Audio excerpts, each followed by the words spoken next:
you welcome again today. I have two beautiful ladies with me, and to those who are watching us for the first time, I'm Joan. I'm Immaculate. And Grace. Today's amazing topic is speak it out. Speak your mind out. Yeah, actually, it's time for us to be brave. And thank you so much to our YouTube subscribers. Thank you so much for those who have come in to subscribe, to comment, to like. Thank you so much. Asante sana, murakoze chane chane.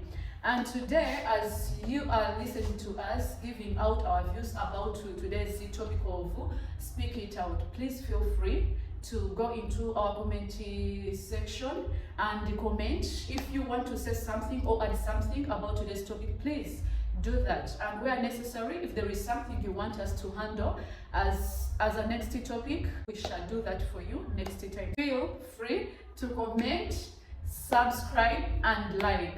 Speaking out my mind, I think I'm okay. I'm okay being single and not really getting married. At my age, I'm really okay being single. As you see me, I have no ring yet, but I'm okay being single until I find the right person. Because at the end of the day, it's not good you to rush because there is a lot of pressure behind your family. For example, now my side already, actually, like in my family, when you're done graduating, the other thing actually that my mom will start asking you, it's not even have you gotten a job. She'll start asking you, when are you bringing in the man? You understand? So I told mom, no mom, I'm not going to move under pressure. Please give me time until I find the right man. The right man actually, who I can really see. Sometimes I tell people that my role model in life is my dad.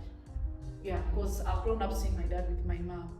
I've grown up seeing my dad, do everything as any responsible man can do for the family. So I always pray to God to give me the same. Actually, not exactly man like my dad, but at least a man who is at least relating to my dad. So that means I have to still be okay with me being single until I find the right person. If I find him today, well and good, I'll get married. If I find him tomorrow, well and good. Next year, well and good. I'm not under any pressure. I think it's really unfortunate that parents are demanding their children to come with men. Like, it's like you are growing up and they're telling you, avoid men, avoid men, avoid men. And then the moment you graduate, where is the man? Can you think your struggle? I think it makes sense because they do not give people the life skills you need to actually have a husband. And I'm talking about what is really required. Most people reach marriage and then they're figuring out that you need to compromise. They're figuring out that it's not every day is not going to look the same. But these are things you should already know before getting married. Yeah. So I feel like instead of parents telling children, bring the man, where is the man? Because I had this at my friends' graduation speeches. They're like, now up next we are waiting for the man. I'm like, I'm was glad I didn't have a graduation party. They would have done the same. Well, my parents wouldn't, but I've seen other people doing that. Yeah. Like when people are visiting home and I'm speaking to my parents and the people insert themselves and like, where is the man? My parents haven't asked because they know it's a process. But then other people who are not concerned parties, they've not paid my tuition, they've not raised me to any level, are asking for a man. Actually, the very people who are always actually trying to over ask your mom maybe around there, and then your mom starts getting that pressure from. It's really not right to expect, especially now that things are quite different. I know that also our parents in their time, things had changed, things were difficult, there was war, there were other different things. But the world keeps evolving and we're in a very different world. We no longer own land. We no longer have the privilege that your parents will give you land the moment you leave school. So you have to work hard. You have to make money. You have to get a house. You have to figure out how to pay your own bills. I mean, at this age, my bills are still a novelty. Every month I'm like surprised, like what? Now I add a man to this mix before I figure out my own finances. It doesn't make sense. So me too, I'm really okay with being single until I find the right person. Until I get some therapy, until I get some classes and learn about marriage more and what it takes and how to handle different things, because one of the disadvantages we have as a generation and it stems from the past generation, is that we do not have much emotional intelligence. Everyone's like, you have to do this, you have to do that, you have to do that, but how? Yeah, you find that you grew up where you see other people when they disagree, someone walks away. And me, I thought, that's a good person. I hear others fight, but it is not an expression of emotional intelligence. It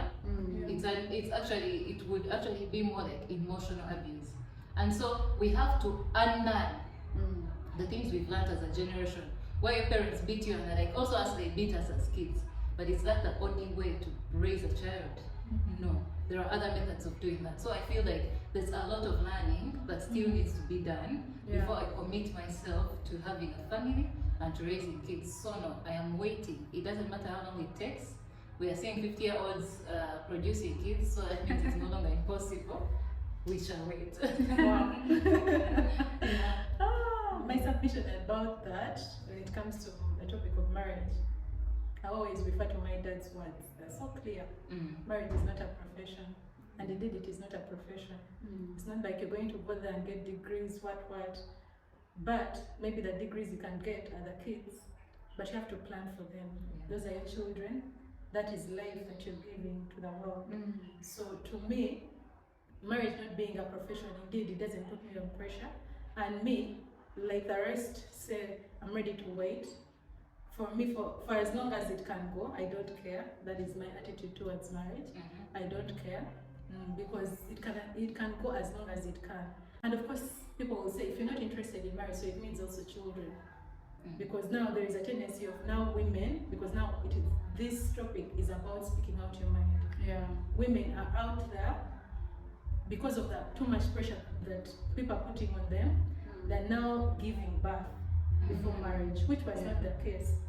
So because of that pressure, you find that so many baby mamas out there without a ring, without any marriage, without any commitment, and most women have fallen prey to that, and they're suffering because of that, because of the decisions they made. So to me, I wouldn't want to be a baby mama. Speaking my mind out, I wouldn't want to. So I will wait as long as I can, and to me also still, it is not a very crucial thing for me to have a kid or even having marriage. When it comes, yes. When it doesn't, still it is okay. And like you say, nowadays there are so many options. Even if you're 50, you can give birth. There is now freezing of your eggs. You can take your eggs and they're frozen. So in any case, when you're ready to give birth, you can. So you know what? And then there is surrogate. In case you've grown and you feel like maybe you don't have to carry the child on your own, someone can take it on for you, a surrogate mother. So there's so many options. The world has turned around and has, everything has changed actually for the good of us. That is how I'm seeing it. So no pressure when it comes to the topic of marriage. So speaking out my mind, I'm not actually pressured. We are not on pressure though. Don't think we don't want to get married. We are going to get married, and would want to. Yes, but you can maintain peace on that in that front. It's not on my side, I'll get married. And it's a must because I'm ready. I have to get married. I have to have children, but of course at the right time and with the right person. And speaking out my mind is still, I wouldn't see a reason of me like forcing to get married still, whereby you end up finding a man telling you, okay, you want me to marry you, so how much do you have so far on your account? As in, a man wants actually you to contribute either for your introduction or either for your wedding. But remember, when a man is giving a ring, an engagement ring, he's asking, will you marry me? So am I marrying a man or he's marrying me? You understand? So this pressure of us wanting to please people all the time, you want to get the engagement ring, you want to marry, you want to do this, you're going to land on a guy, and for him he's not ready. He's not ready. You understand? He's not ready. So the moment you over insist on him, he will start asking you, how much do you have?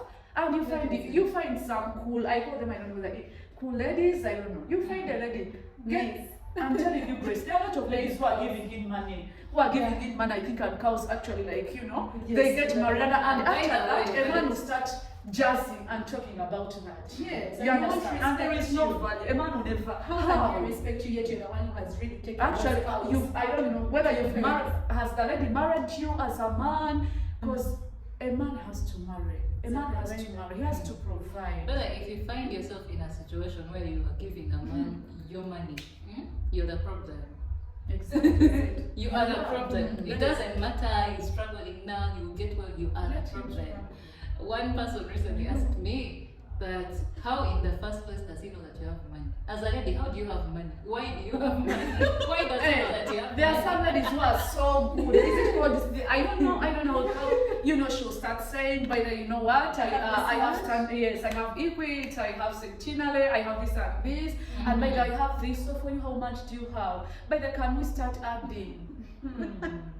That's Okay. very problematic. And Yeah. man, I think it starts from the things we allow. We're just having this discussion, and I feel like the point where a man starts coming to your house, the point where you start paying while on a date, you need to start. You go. A man asks you to go for a date. Yeah. And when they bring the deal, you have to pay. There are some ladies, I don't know, but Everyone pays if you for are their still meal. there doing it. I know that in the modern world it's happening, but Yeah. it's not happening here. In Africa, we are still backward. Stay backward. A woman is a woman. There's no need to share bills. Because the moment you start now, you will continue to share bills. And the one thing that doesn't change is gender roles actually do not change once you get in marriage. So you will continue bringing half of the money and you will still be taking care of the entire family. If roles were reversed, and men were also taking on some of the duties that you're going to do, Women, it would be it okay. should be okay. But you'll be bringing half the money, working full time, bringing up the kids, and in the worst case scenarios, you find a man who doesn't even visit his kids at school. You're bringing the money, you're also visiting them, and you're going to take care of him when you get home. So you have to pick your struggles. You really have to pick your struggles. I know there are people agree with having their men who are a bit broke. Unless Or broke, completely broke. Completely. Yeah, but let it not be you. Pick a struggle. You can only go so far as a lady. And I think, as we said earlier, these are some of the things that no one teaches you. Yeah. Like, parents expect you to mechanically know these things. Yeah. Yeah. And for some, they see the things that are happening around them and they say, you know what, I will never be like this. Or like she said, I want to be like this, or I want to reflect a life like this for myself.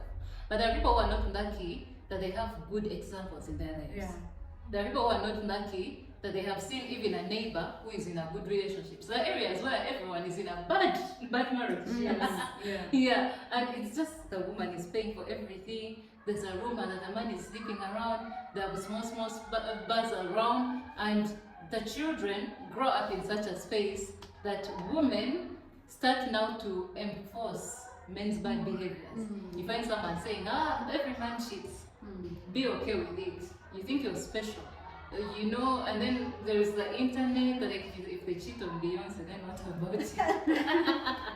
Yeah, so we have to look out for ourselves. We have to be willing to refuse to settle for less. Yeah. And as we are here, Amy talked about the issue of kids. Me, I have no obligation towards bringing it. Okay, I know biblically we are told to produce and fill the world, but I have no obligation to bring a child into this world that is unplanned for. Yeah. I will not do it. I will not do it. As long as I still feel like you don't have the resources to take care of them and to bring them up in a way that they are responsible human beings with a family that loves them and takes care of them, so that we can raise a whole generation of good people. Exactly. Not just bringing up a kid and then in the end of it a kid starts asking you, who is the dad? Who is the father? Who is my father? Who is my dad? So people don't do such things. Take your time. Yeah. Oh, amazing. So mine, I've really learned to accept failure. So my mind is aligned to accepting the challenges that come into my life because I've accepted the failure is part of life. Yeah. Talking like from my own perspective and my own story, I used to be like so much of a perfectionist. I never failed in life. I was always performing so well. So Wow. I felt like, you know, I'm too clever, I'm too brilliant, I'm too like You can't fail. I actually. feel like I cannot Yeah. fail. Like, what is failure? Mm. Oh, but this life will really show you that failure is part of life. I think the moment So- you become an adult, you start to find out. Adulthood Yeah. will really show you that, you know what, failure is also part of Actually, life. it is only for the brave people. Mm. There are people who are really so old, but they don't know that accepting that failure is part of life is one key of success. Yeah. So just You know find- acceptance is so key. If you ever feel like you're really feeling so down, just accept the situation you're going through at that moment. Yeah. Yeah. First accept that at this moment I do not have money. Yeah. I've been rich all my life. My parents have been giving me everything, but right now I'm here. Yeah. I do not have money. So what next? Mm. Let failure or let that challenge that you're going through be a lesson or a stepping stone for you to move out. If you're ever stuck and you feel like I'm in this room, it is a closed room, I'm not thinking of anything, I'm there, I don't have any money, think through you're capable. Yeah. Because you haven't gone through school your whole life Yeah. to be that kind of person who is going to wait for a job. As you're seated, just think through what you can do at that moment, which will help you get to that place where you want to be. Yeah. Do not wait on that, because success is a process. Yeah. And for you to attain that success, you have to be a go-getter. You have to go out there, be the opportunity yourself, present yourself, go out there and go through mentorship, go through all those programs that are put out there, because there's so many programs that are out there that can help you. So do not just sit down. Yeah. Maybe when it comes to unemployment, do not sit down and feel like, you know what, I haven't gotten a job. Be the job yourself. Present yourself to, like, learn. Go on YouTube. You see what we're talking about. Be It can creative, encourage you, yeah. you know. Yeah. Be creative. Anything that you can do Mm. will really impact what you will become in the future. So That is take one step at a time. First accept that you have failed, but failure is not the end of life. Yeah. Yeah. Accept that situation you're going through, and trust me, after accepting, get up, wash off all the worries, or remove the tears. You cannot cry for that long because everyone is going through a situation. Yeah. Yeah. So just go through it and then finish, and then get up and do what you're supposed to do. Actually, Yeah. there is this saying that there is this Muganda man normally says in Uganda, Toli Mwavu, Toli Mwavu, Toli Mwavu. I really love that word, yeah, Yeah. that saying, because you are not poor. When you have the brain, you can never be poor, trust me, yeah. And Anyway, if you exercise your brain, not just having it. when you exercise it, yeah. Yes. And adding on her point of acceptance, remember acceptance is healing. Yeah. The moment you accept, actually at that point of time, there is that like you feel Relieved. relieved, you understand? So acceptance is part of healing, and when you heal, you are capable to do anything. Yeah, Yeah. to do much more. Yeah. I think for me, when it comes to failure, first of all, you talked about failure of I was good in school, why aren't I good to in life? Right. I think I Oh, yes. experienced that so much. I was never the first in school, but I was always very progressive. Like I was the Nicki Minaj of my school. Oh, I was, wow. Yeah, I was on the debate team. Oh, In wow. HSC, I had the most certificates in my school. Wow. And actually, I was on the news team, and we spent almost all our Wednesday afternoons and Friday afternoons at WBS TV. Now, fast forward to now, I was preparing to be a journalist. Now I am a journalist, and I've not been on TV since I became a journalist, as compared to when I was just a kid in high school. Yes. And at some point, you start to wonder, why have I failed? Why am I not on a TV? When I worked at the TV, I was producing, I was doing the script writing behind deck. Yet this time, I was right in front of a screen. And it can get really demoralizing. Me, when I reached like the third year of campus, I realized that, I'm no longer that person who used to be in debate. I am not in any club. I'm not the leader of anything. I'm just existing. And it made me feel like a failure, it made me feel so bad. But you have to understand that every part of your life, like you have moved, you have progressed, you're different. Process. Yeah? Yeah. So there are seasons where you'll be sowing, there are seasons where you have to be silent and wait for the harvest. You can't always be harvesting. Yeah. And when you're in school, it's easy to think that every season of life is a season of harvest. Why? You're being provided for, you're given lunch, you're given pocket money. Everything. You're taken to WBS. It's not that we're going in our power. The school was transporting us there. Yeah. So stop putting yourself under parameters of I have failed because I've not been able to accomplish this because I had planned to do it in this time. Give yourself some grace, accept that real life is different, and just do that. The other thing I wanted to talk about is just because you're not good at this doesn't mean you're not good at that. If we judge the fish based on its ability to live on land, we would miss the point. So when you've made something, let's say you really want to be a footballer, you really want to be, let's say even a preacher, you want to speak in tongues, but it's not happening. Let it be. You're good at something else. We're also gifted in so different ways, and let that be your experience. Like for us, we're seated here. That means on some level, we are good communicators. So that doesn't mean if there is something we are bad at, it doesn't mean that we are failures. It just means that it is not a gift that we've been given. Can we skill up and practice it and reach some point? Yes, we can. But if we continue to fail even after trying, let's let it be. Let it be. Life is not that serious. So That's powerful. Actually, don't always feel that when you fail at something that you can't be perfect in the other things. So always keep on trying in life and always believe in yourself. Be confident, know who you are. That will always do you well. Ladies, today thanks for the amazing points. You've given out good points, and to our viewers, thank you for being with us. So please, I know that you're there and you have a lot to say about today's topic. Speak it out, talk it out, speak out your mind. Go to our comment section, please comment something there. If there is something you want us to make a topic next time, type it there. It really means a lot to us when we hear from you. And don't only comment, you can like, subscribe, because at the end of the day, it's free. We love you so much. Okay.